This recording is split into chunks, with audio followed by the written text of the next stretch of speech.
Eagle Pass, Texas, has been at the center of the border crisis lately, with thousands of migrants crossing into that town every day. It even caught the attention of the world's wealthiest individual. Obviously, Elon here. I'm at Eagle Pass, just arrived, and we're just going to go around and talk to the major officials and law enforcement and whatnot that are here and just kind of eyeball the situation, get a sense for what's going on. That, of course, Elon Musk live streaming his appearance there last night. Today, he reacted with the following, writing on his platform X, quote, "Illegal immigration needs to stop, but I'm super in favor of greatly expanding and simplifying legal immigration. Anyone who proves themselves to be hardworking, talented, and honest should be allowed to become an American, period." Elon Musk, of course, came to this country as an immigrant legally himself. Mick, we talked about this the other day, wondering what might there be? Could this be a tech play for him? But he says this is about needing to fix the immigration process. And it could be both. I mean, listen, my party is not resolved yet on this whole immigration issue. I mean, we're still divided on it. I happen to agree with what he said, and I was in the White House, for goodness sake. I got a news for you. My boss did not agree with that particular statement. So there's a legitimate disagreement within the Republican Party as to how to handle legal immigration going forward. But I still think it could be both. And he could also be down there to see if there's a way to fix this with technology, because it's what he does really, really well. Yeah, you talk about in the Trump administration, this is legal immigration in the United States over the last 5 years. Starting in 2017, the first year of the Trump administration, it was about 1.12 million.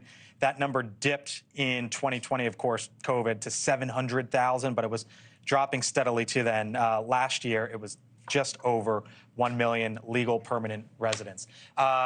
Elon is sort of a thorn in the side to Democrats. You've got the former Trump White House chief of staff saying, you know, he agrees, but maybe the old administration wouldn't have. Do you agree with Elon there? So I partly agree. I don't trust Elon. So why don't you? Yeah, why don't I trust him? Yeah. Because he says things that I think are clickbait, and I don't know if he really, like, some of the anti-Semitic stuff that he says on Twitter, like, I don't know if he believes it or if he's just playing to a certain crowd.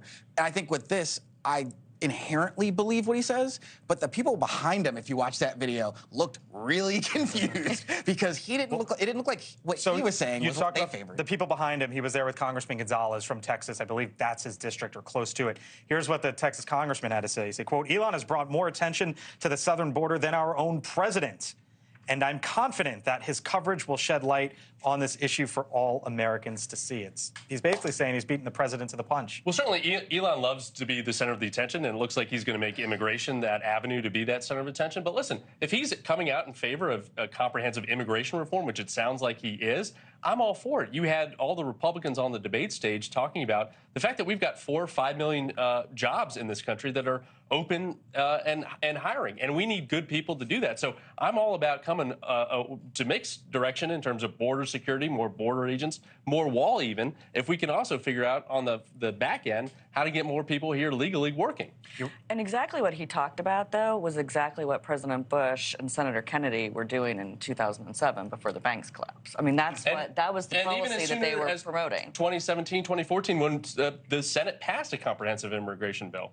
But the other thing that he did talk about was what the migrants are doing to the social services system in the U.S. I mean, he did say that New York is crumbling literally because of what's happening in New York and how many migrants are there. Right. So he wasn't just clickbait. There's a serious problem. Just looking awesome. No, 100%. Thanks for watching. Go to newsnationnow.com to find News Nation on your television provider. And don't forget to subscribe. Click the red button to get more of News Nation's fact-driven, unbiased coverage.